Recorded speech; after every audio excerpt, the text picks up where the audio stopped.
Yes, it's another episode on your favourite silver car. Full turbo back exhaust is now complete, but everyone wants to know what it sounds like. That has to be the best sounding B58 ever.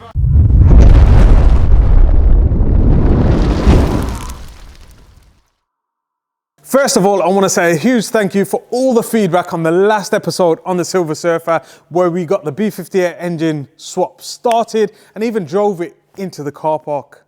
It has been a huge road, and yes, I read some of the comments are saying, oh, you could have done it a lot quicker. It's just fine balance between the workshop and personal project cars, and document it all for you guys has been very difficult throughout the year. But nonetheless, we are on the right path and we are moving forward. So there's a few things we need to sort out. I say a few things, there's a whole list over there of what we need to do to the E46 before we can actually send it. So as I said, it is a long list. Over 12 months ago, we came up with an idea and it was simply that, and it has been a mad journey just getting it this far. But if you have a look at the list, the Silver Surfer B58 started off as a 2-litre naturally aspirated engine that we sent it, and we couldn't even blow it up, could we? We tried our hardest, we turned it up the red line, we did burnouts and launch control, and it wouldn't blow up. It was a good engine, that. But yes, we started off with a 318i. We found the engine that we wanted to put in it. We did some prototype mounting just for the block to make sure that it would fit in this engine bay. And then we worked out the gearbox and the prop length and distance. Started working on the wiring internally of the car, making sure all electronics were good, independent of the car and the engine. Then we sorted out the fueling. We didn't send it. We wanted to send it after we did the fueling, but it never happened. Then we worked out the cooling, retaining the charge cooler with the OEM intake manifold. And finally was the communications to the engine standalone ECU. All of this has taken a long time, and I'm glad it took a long time because we've learned a lot on the way. A lot of the comments in the last video said, are you going to offer this conversion to the public? I'm not too sure at this moment in time, only because there are a fair few hours going into fabricating things that you can't just sell on the shelf. So it is a question that we need to answer once this car is fully road legal and hits our eventual goal of driving to the Nürburgring and 1,000 horsepower. But yes, today's jobs are specifically sorting out the downpipe. Last time we had it on there, we kind of cut and shut a used downpipe to make it start and plug in some landers. So today we're gonna actually get some pie cuts together, kind of MIG it all together so that we've got a good shape, and then get it TIG welded and try and fit it to the OEM back box. Yes, the OEM back box is only good for a 318i, but I want to keep that OEM look until it goes on the dyno, till I can see if there's a back pressure issue and whether we are losing power with a 2.5-inch bore compared to the 4.5-inch that we start with. Also, we've got to sort out the clutch. In the last video, the clutch, for whatever reason, struggled to kind of release at points, so we've got to take the gearbox off today, have a look at the throwout bearing and make any adjustments necessary. Power steering, there is no power steering on this car currently. So yeah, all of this, we've got to factor in and we've got to figure it all out. And if you haven't seen the update on the Z4M, I'll leave a link up there for you guys to check it out. I'm absolutely gobsmacked. Still, after weeks of owning this car in its new colour, it's such a crazy colour. It literally looks black unless you get the light on it, and then you see this pearl green underneath it. And that name tag is actually perfect. It goes hand in hand with the carbon fibre roof, carbon fibre rocker cover. We did some custom headlights, but yeah, check out that video because today I've got to do a few things to it. I've got to change the front headlight bulbs for some whiter, crisper temperature, and change the rear number plate bulbs and a few bulbs in the inside. And we've got to sort out the arch liners. There's a few things that we need to kind of get through today. But I just can't believe this is a 17-year-old car and it looks like it came out of the factory.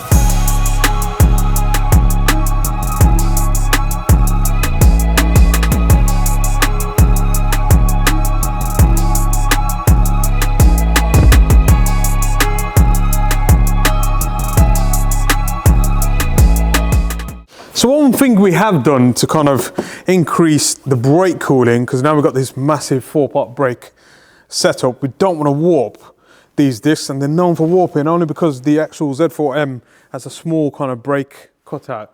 So we've just enlarged that hole, and obviously we've got the other 2 ducts at the front of the bumper, which we're going to redirect to the back of the brake disc, and hopefully we get a lot more cooling. And then we could probably track it, take it to the Nürburgring, let Misha drive it. So that's pretty much it on the Z4M micro update. I don't know what else to do to this car. I think it's all kind of completed. There are a few things that do annoy me about this car, specifically that 6-speed manual gearbox. It isn't the same as coming the E46 M3, which is a lot smoother to operate and less clunky, and it can handle more power and torque. I don't know what we're going to do to this, but we've got to take the engine out, I think, and do a full Vanos rebuild and take the clutch and gearbox out and check them out before we do any more work to this. It'd be mad if we did a DCT swap on it, innit? Yeah, I know, yeah. You can daily it. So there's many questions, I say many questions that people are asking at this moment in time.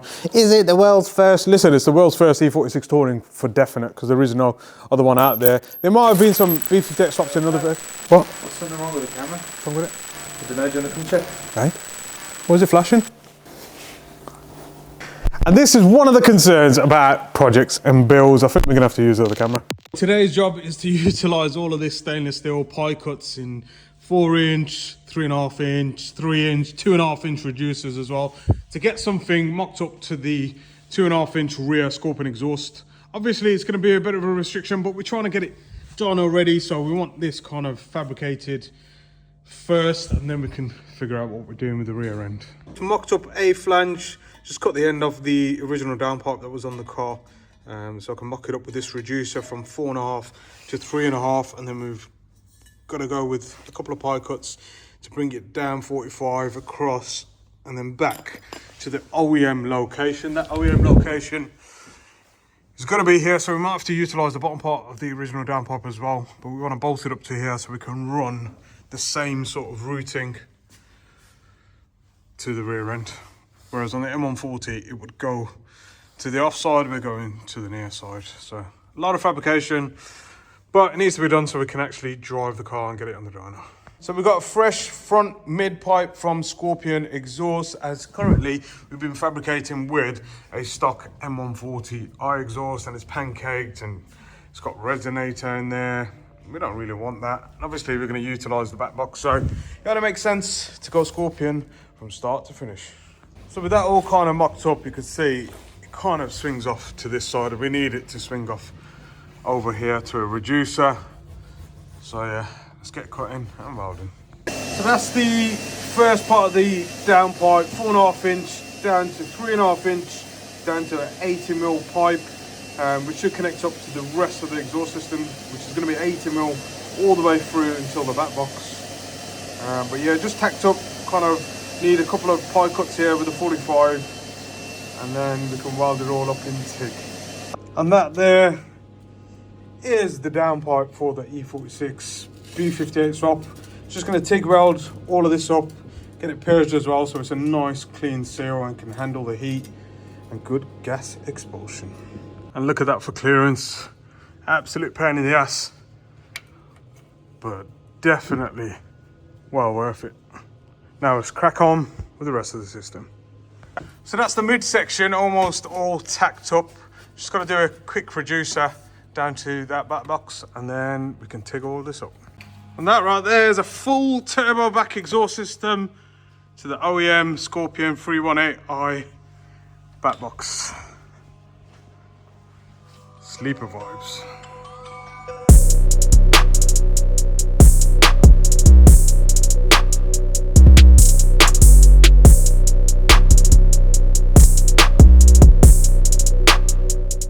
Camera sorted now, is it, mate? Yeah, all good. Yeah, you missed all the action. So, full turbo back exhaust is now complete, custom downpipe, fully TIG welded, 4.5 inch to 3.5 inch down to 80mm with this stainless steel center section. There is a bend here that we are going to emit at a later date where we can put a V-band in and put maybe a 200 cell sports cat in there. or maybe a resonator to kind of keep it down road legal and track legal senses. But yeah, it's beautiful welding with a reducer down to that Scorpion OEM backbox, and I absolutely love it. I love how OEM that looks. It's crazy, isn't it? But everyone wants to know what it sounds like, and I want to know what it sounds like, because the B58s and the M140s go to like a dual outlet, and you can buy aftermarket exhaust systems that utilize a valve system, or you can go single exit pipe. I mean, they all pretty much sound the same, and that's because on the OEM ECU, it's got a bit of a slow throttle. We try and fix it when we're tuning it, and it doesn't really sound the best. So I want to know what it sounds like with this size of box. So we can always kind of utilize that, change the tips, and if we change the bumper, etc., we can always mess with that. But I'm really happy with how that sits. So we need to hear what it sounds like. Moments of truth, I'll leave my mic there so you can get some good sound from it. It is a cold start.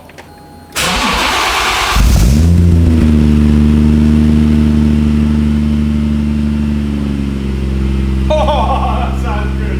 Such a clean idle. And it's got that beautiful classic straight six kind of variable to it. Whereas you know, like a M140 sounds warm, it sounds very hollow. It's got some bass to it. I'll let it warm up. I'm talking to you, but I'll let it warm up before we give it some revs. Car's nice and warm now, mate.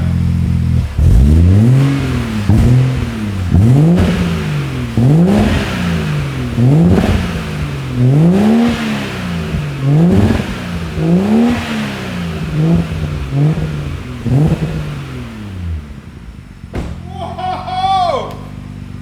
That has to be the best sounding B58 ever. So one other thing we've got to address today is the entry roll bar. As you're probably aware, the stock 318i is a 4-cylinder.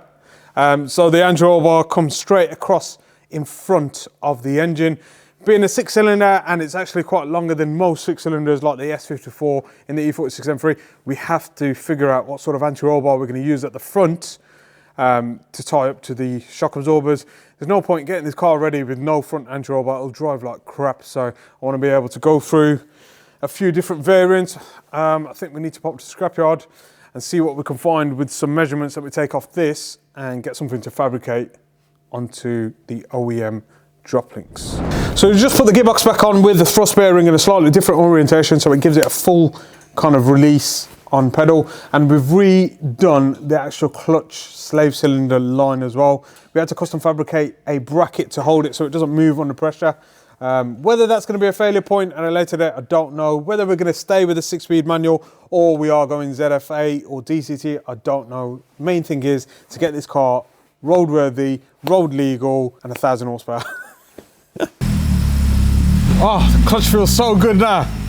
Oh, shit, I'm at the back of the power steering, mate. I still can't get over the fact that we're driving a B58 powered E46. We've got all the gears now, mate. Reverse is set up perfectly. This shifter, it's gonna be mad when it's full throttle sends. Well,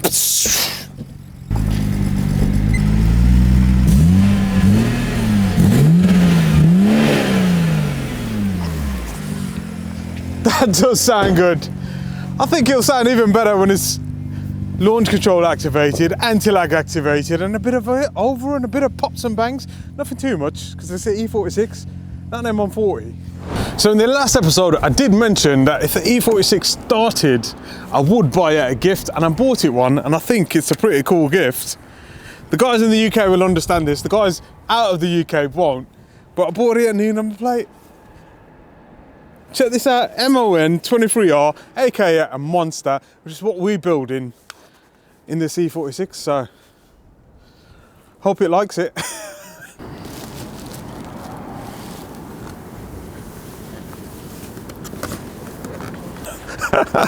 that looks so sick. I mean, this was code named the Silver Surfer, but I think we have to rename it to Monster. So as I mentioned earlier, there is a whole list of things left to do to get this project completed. I'm not too sure about the front bumper, whether to stick the OEM back on or build a space frame around the front. Now that we've got that new number plate, I think it'd look very cool if it was kind of mounted about there, hovering. But yes, we do need to sort out the power steering still, and we need to get this car on the dyno to fine tune that ECU. So if you enjoyed this video, don't forget to smash that thumbs up button, make sure you're subscribed, and leave a comment below so what you think this sounds like. See you in the next one.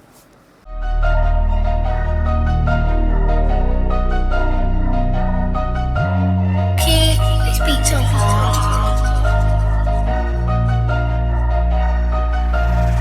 Don't matter if you cars for the road or tracks. Mexico on the lanes or Dunnington doing up laps. Car man, I got maps doing up maps. Maximum power, cars get gaps. They got tuners, we got tuners, but they're tuners a load of.